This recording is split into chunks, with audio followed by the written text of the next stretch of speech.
is this actually representative of the Old West? Or is this kind of more romanticizing what it was like back then and putting someone like a Wyatt Earp in a positive light that maybe isn't quite as deserved as his personal autobiography would want you to believe? Yeah.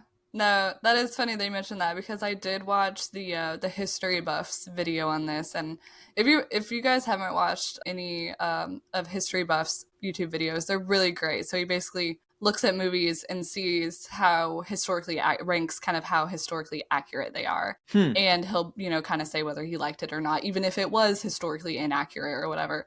And this is one of those movies where he was like, it's mostly accurate. He's like, but it's very kind of one-sided. And they condense a lot of the timeline, but that pretty much every historical Oh, yeah. movie does that. And it does romanticize things a bit, definitely on the historic figures that we're seeing. According to him and doing some quick, Google research, the real Wyatt Earp was a little more gray than black and white.